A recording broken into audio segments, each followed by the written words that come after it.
नमस्कार, आप देख रहे हैं स्वराज एक्सप्रेस पर किसान बुलेटिन और मैं हूं आपके साथ अनिका आर्यन। सबसे पहले खास खबरों पर एक नजर।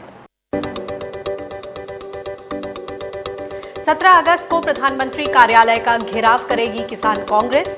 कृषि से जुड़े तीनों अध्यादेशों को वापस लेने के लिए उठाएगी आवाज। कर्ज माफी और कर्ज चुकाने की समय सीमा बढ़ाने की भी करेगी मांग। मध्य प्रदेश में मूंग खरीद की मांग को लेकर किसानों का आंदोलन जारी। मूंग की सरकारी खरीद न होने से किसानों को हो रहा नुकसान। जून में रजिस्ट्रेशन का वादा करके अब तक नहीं शुरू हुई खरीद। झारखंड से शुरू हुआ हरी साग सब्जियों का निर्यात। कोलकाता एयरपोर्ट के जरिए दुबई भेजी गई पहली खेप। कृषि मंत्री बादल पत्रलेख ने हरी झंडी दिखाकर किया रवाना। और सामान्य के मुकाबले कम बारिश से जूझ रहे दिल्ली, उत्तर प्रदेश, हरियाणा को मिली राहत। बुधवार शाम से शुरू हुई बारिश। मौसम विभाग ने अगले 24 घंटों में गरज के साथ आंधी तूफान की जताई आशंका।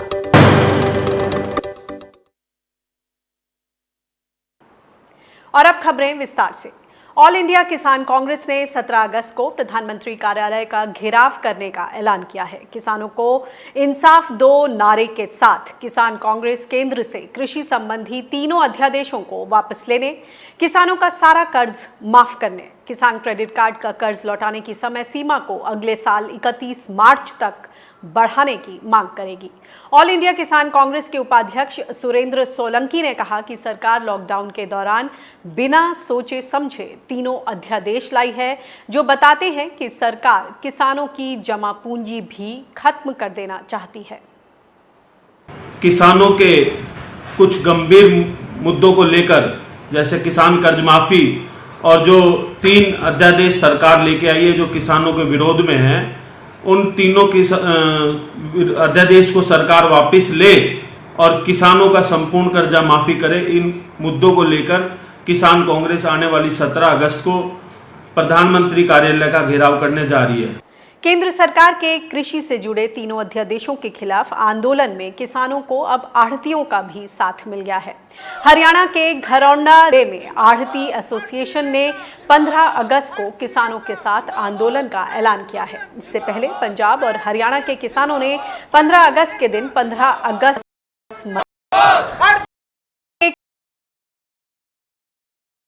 प्रदर्शन के सदस्य को देखता हूं तो मैं उन्हें 3 श्रेणियों में रखता हूं। मध्य प्रदेश जैसे की एक दूसरी श्रेणी है जो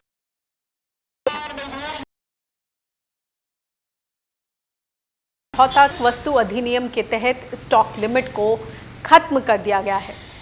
और तीसरा अध्यादेश कॉन्ट्रैक्ट फार्मिंग यानी केंद्र के कृषि अध्यादेशों को लेकर जो नीति आयोग के सदस्य रमेश चांद जी के व्यूज हैं वो हमने आपके सामने रखे कि 3 श्रेणियों में बेसिकली राज्यों को डिवाइड किया जा सकता है। इस पर और कि राहुल, असल में क्या यही स्थिति है धरातल पर? जो किसान हैं क्या वो उत्साहित हैं इन 3 अध्यादेशों को लेकर मध्य प्रदेश में? क्योंकि जो नीति आयोग के सदस्य हैं रमेश चांद जी, उनका कहना है, खुले तौर पर उन्होंने मध्य प्रदेश का नाम लिया है और इस कारण उनका ये कहना है कि इस राज्य में एक बेहतर इन्वेस्टमेंट भी आएगा कृषि के क्षेत्र में। देखिए अनिका जी, पहले तो मुझे बड़ा दुख हुआ ये जान के कि जिस व्यक्ति ने ये बात कही है वो पीएचडी जैसी मानद उपाधि कृषि क्षेत्र में रखता है। 30 वर्ष से ज़्यादा का अनुभव उनको कृषि पॉलिसीज़ का है और देश ही नहीं दुनिया की तमाम आयोगों में उनका नाम भी है। उनने लगभग 100 से ज़्यादा पेपर प्रेजेंट किए हैं। ऐसे प्रबुद्ध व्यक्ति ने ऐसी बात कही है कि मध्य प्रदेश के किसान जो हैं वो इसको गले लगा रहे हैं। गले यहाँ की सरकार लगा रही है क्योंकि एक ही दल की सरकार है केंद्र में और राज्य में, और हमारे राज्य के मुख्यमंत्री जो हैं उनके कुछ नंबर कम हैं नरेंद्र मोदी जी की लिस्ट में, तो वो नंबर बढ़ाने के लिए सबसे पहले इम्प्लीमेंट करने की दौड़ में रहते हैं। जैसे कि जब कृषि अध्यादेश लागू भी नहीं हुए थे तो उससे पहले कोरोना काल में मंडियों का निजीकरण यहाँ कर दिया गया। अगर रमेश चांद जी तक ये बात पहुंचे तो मैं उनको बताना चाहता हूं कि मंडियों के निजीकरण मात्र से मक्के की एक दाना मध्य प्रदेश में नहीं खरीदा गया, मूंग का एक दाना मध्य प्रदेश में नहीं खरीदा गया। मध्य प्रदेश का वर्तमान बजट 70% घटा दिया गया है पिछले बजट से, जबकि कुल बजट में मात्र 12% कटौती है।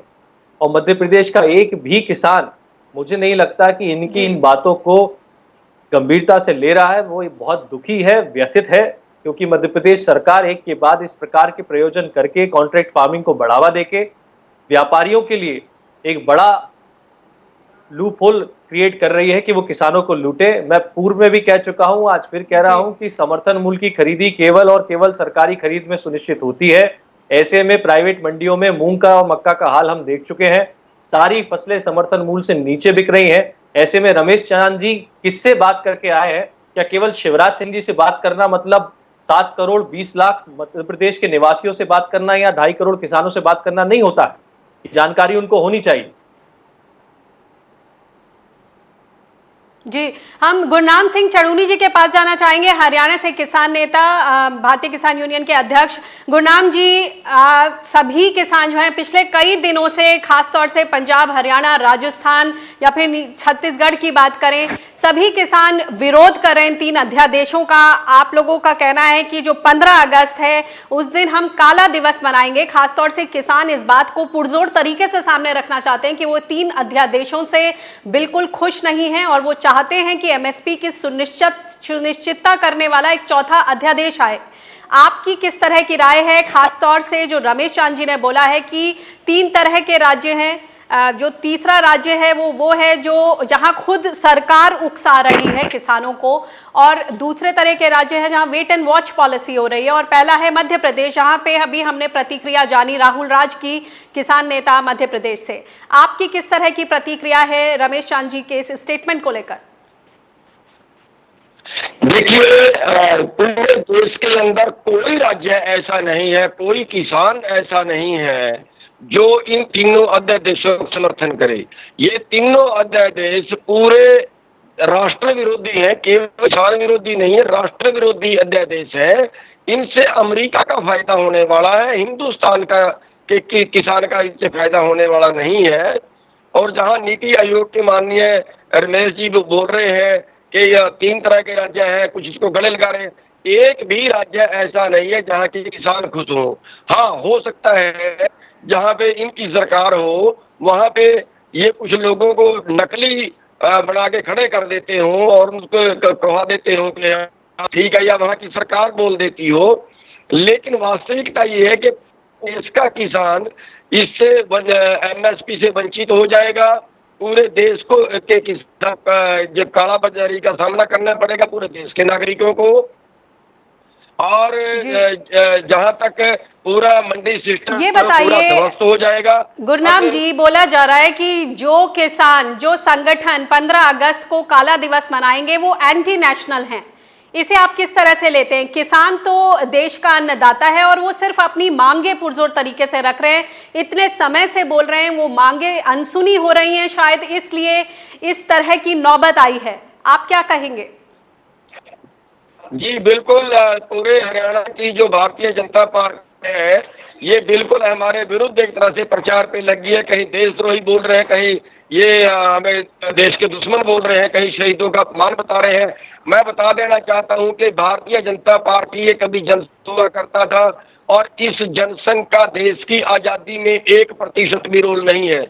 जहां तक देश के किसानों का सवाल है, इतिहास उठा के देखिए, देश की आजादी में सबसे ज्यादा कुर्बानियां देश के किसानों और देश के मजदूरों ने दी हैं।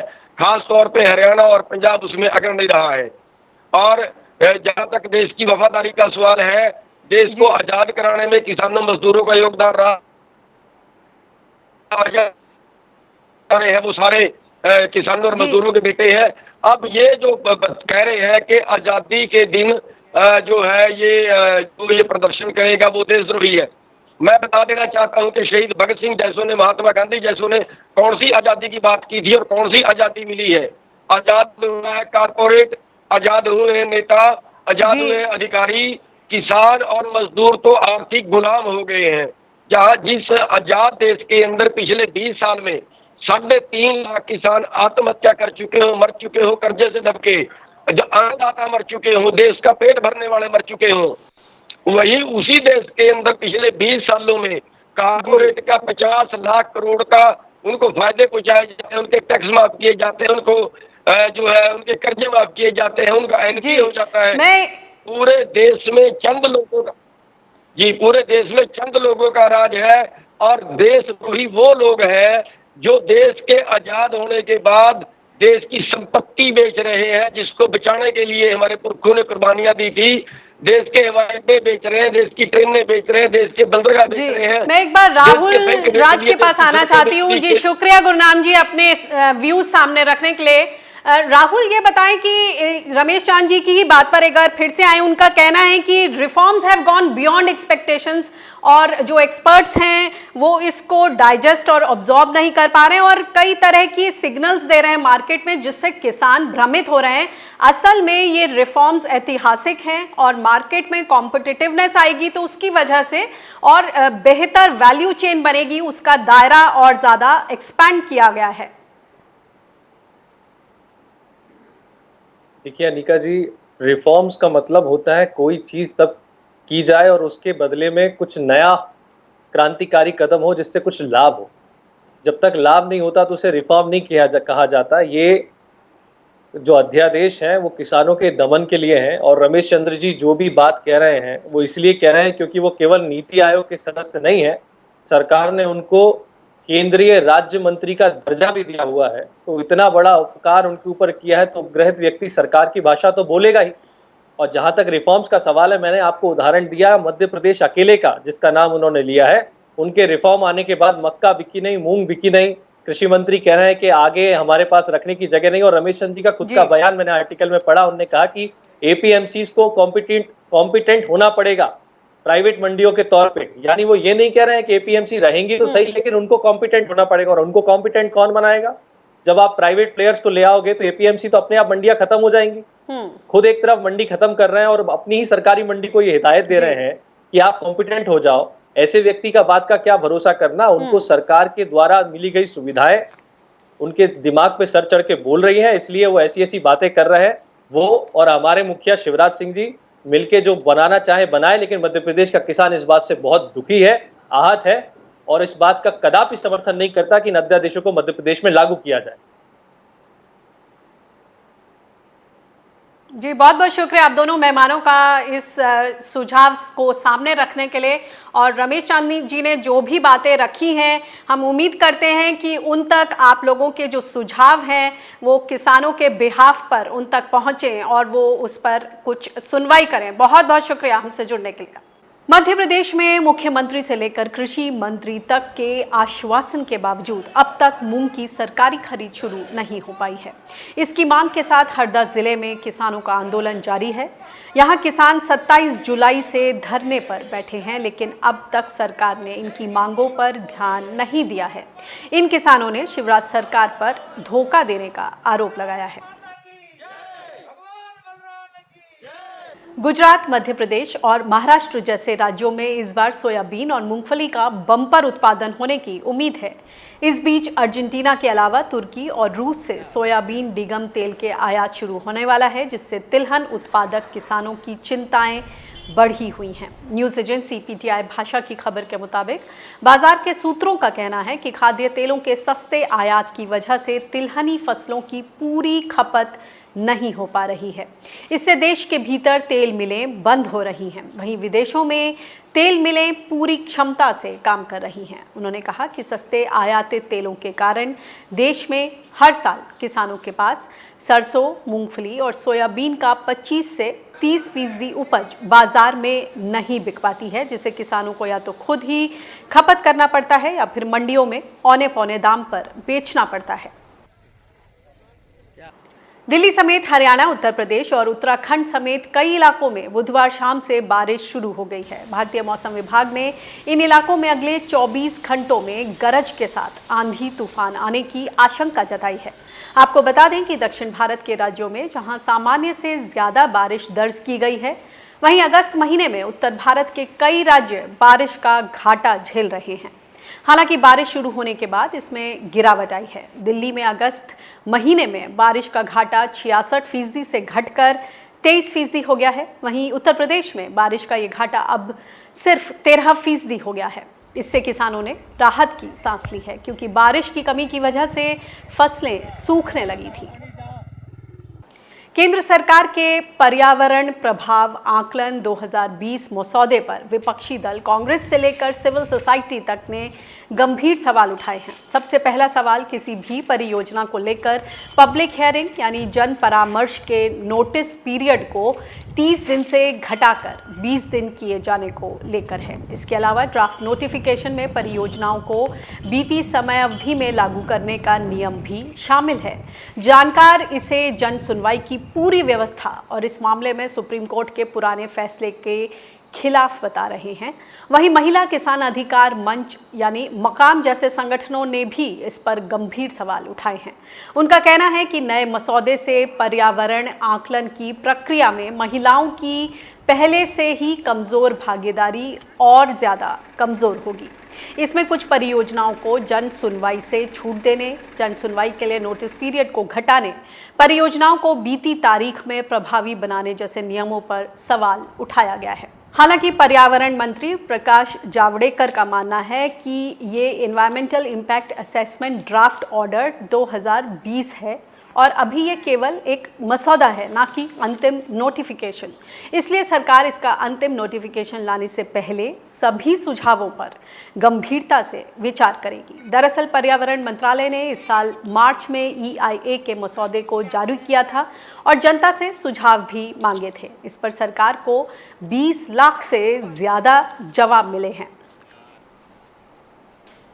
तो एनवायरमेंटल इम्पैक्ट असेसमेंट 2020 ये जो ड्राफ्ट ऑर्डर है, इस पर जो आखिरी तारीख 11 अगस्त वो बीत चुकी है और अब आगे की किस तरह की राह होगी, तमाम तरह के रिएक्शंस आए हैं सिविल सोसाइटी से, विपक्ष से, सरकार में जो लोग हैं। इस पर और ज़्यादा जानकारी लेते हैं। हमारे साथ international forum for environment sustainability and technology यानी iForest के CEO चंद्रभूषण जी जुड़ गए हैं। चंद्रभूषण जी, स्वागत है आपका किसान बुलेटिन में। सबसे पहले EIA 2020 ड्राफ्ट ऑर्डर की अब आगे की क्या राह? देखिए, अब पब्लिक कमेंट का जो पीरियड है वो खत्म हो चुका है और अगला जो स्टेप है वो मिनिस्ट्री ऑफ एनवायरनमेंट को अब सारे कमेंट्स को एक साथ लाना पड़ेगा, समझना पड़ेगा कि लोग क्या चाहते हैं और एक सिंथेसिस करके उनको फाइनल नोटिफिकेशन निकालनी होगी। तो जो अगला स्टेप है वो है कमेंट्स को पढ़ने का और उसको सिंथेसाइज करने का और उसके बाद फाइनल नोटिफिकेशन निकालने का। ये अभी जो स्टेप है लीगल, वो स्टेप्स ये हैं, लेकिन मुझे लग रहा है कि मिनिस्ट्री को इससे थोड़ा अधिक करने की जरूरत है, क्योंकि मेरे अंदाज से इतिहास में किसी भी लॉ पे इतने अधिक कमेंट्स कभी नहीं आए हैं। ये बताया जा रहा है कोई 20 लाख कमेंट्स आए हैं, जो कि एक ऐतिहासिक एक तरह से आप समझ सकते हैं। और इस 20 लाख कमेंट को सिंथेसाइज करना और उसको समझने में काफी समय लग जाएगा मंत्रालय को। जी चंद्रभूषण जी, आपसे ये समझना चाहेंगे हमारे दर्शकों के लिए कि खास तौर से जो किसान हैं, जो उनकी किसानों की जो खेती हर ज़मीनें हैं और ख़ास तौर से जो ट्राइबल इलाके हैं जहां बोला जा रहा है कि फॉरेस्ट राइट एक्ट 2006 का भी उसको भी डाइल्यूट किया जा रहा है और जो ट्राइबल आदिवासी हैं, जो आदिवासी किसान हैं, उनकी ज़मीनों पर किस तरह का असर पड़ता देखते हैं अगर ये environmental impact assessment 2020 draft order अगर नोटिफाई हो जाता है तो? देखिए अनिका जी, पहला तो मैं ये बताना चाहूंगा कि जो ड्राफ्ट नोटिफिकेशन 2020 है वो 2006 से तो बुरा है, लेकिन जो एग्जिस्टिंग लॉ है, जो EIA नोटिफिकेशन 2006 का है, वो भी किसानों के लिए और आदिवासियों के लिए काफी एक तरह से रिग्रेसिव लॉ, और जो 2020 में जो इन्होंने ड्राफ्ट निकाला है वो उसको थोड़ा और रिग्रेसिव कर देगा। तो जैसे कि 4-5 जगह डाइल्यूशन हुए हैं 2020 में। पहला ये है कि जो पब्लिक हियरिंग का जो प्रोसेस है, जिसमें कि प्रोजेक्ट के आने के पहले लोगों से बातचीत की जाती है और लोगों के व्यू को लिया जाता है, उसको डाइल्यूट कर दिया गया है 2020 में। जैसे कि जो पब्लिक हियरिंग का जो पीरियड पहले 30 दिन का नोटिस दिया जाता था, अब वो 20 दिन कर दिया गया है। बहुत से प्रोजेक्ट जो कि एक्सपेंशन प्रोजेक्ट है और माइनिंग के रिलेटेड प्रोजेक्ट हैं, जो कि ट्राइबल एरिया के लिए बहुत इंपॉर्टेंट है, वहां पे एक्सपेंशन प्रोजेक्ट के लिए पब्लिक हियरिंग को एग्जेम्प्ट कर दिया गया है। तो एक तरह से देखिएगा कि जो पब्लिक पार्टिसिपेशन का जो मुद्दा है इस लॉ के अंदर, उसको काफी डाइल्यूट किया गया है, जिससे ये होगा कि लोगों को अपने विचार रखने का, अपने व्यू रखने का जो मौका है वो कम हो जाएगा।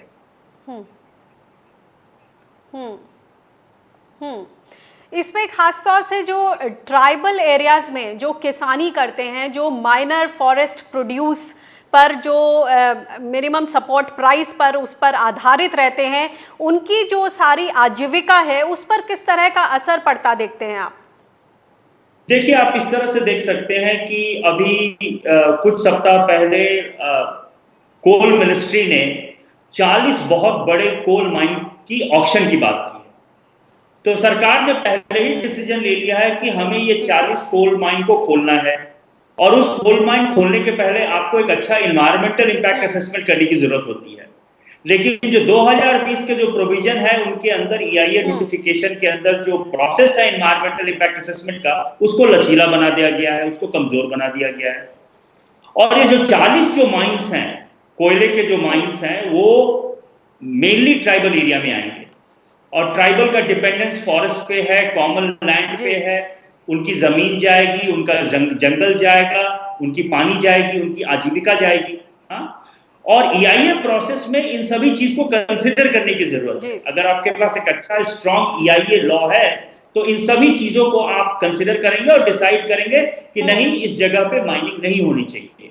मेरे अंदाज से 2020 का जो ड्राफ्ट है उसके अंदर उतनी मजबूती नहीं है कि अब हम ये कह सकें कि ये बहुत इकोलॉजिकली सेंसिटिव एरिया है, ये ट्राइबल की आजीविका को बर्बाद कर देगी, यहाँ पे हमें माइनिंग नहीं करनी चाहिए। ये मेरे अंदाज से 2020 का अगर जो ड्राफ्ट नोटिफिकेशन है वो फाइनल हो जाता है तो ये कहने का अब हमें मौका मिलेगा नहीं, क्योंकि अब ये इतनी कमजोर लॉ है कि सारे कुछ क्लियर हो जाएंगे, सब कुछ क्लियर हो जाएगा, जिसके कारण जो ट्राइबल है, बहुत बहुत शुक्रिया इस एनालिसिस के लिए और ये मेन पॉइंट सामने रखने के लिए। धन्यवाद। Thank you. झारखंड से पहली बार हरी साग सब्जियों का निर्यात शुरू किया गया है। बुधवार को प्रदेश के कृषि मंत्री बादल पत्रलेख ने हरी झंडी दिखाकर सब्जियों की पहली खेप को कोलकाता एयरपोर्ट के लिए रवाना किया।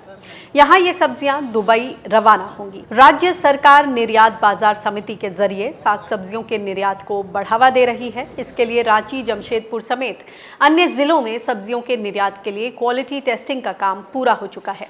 कृषि मंत्री बादल पत्रलेख ने बताया कि बहुत जल्द रांची एयरपोर्ट से ही सब्जियों को सीधे विदेश भेजने का भी इंतजाम किया जा रहा है। झारखंड से पहली बार नगड़ी के किसानों की उगाई गई भिंडी, झींगी, कद्दू, बोदी, खेक्सा, लौकी, करेला, फ्रेंच बीन और कुंदरू जैसी सब्जियों को विदेश भेजा गया है। तो किसान बुलेटिन में फिलहाल इतना ही। देश दुनिया की ताज़ा तरीन खबरों के लिए आप बने रहिए स्वराज एक्सप्रेस के साथ। मुझे दीजिए इजाजत। नमस्कार।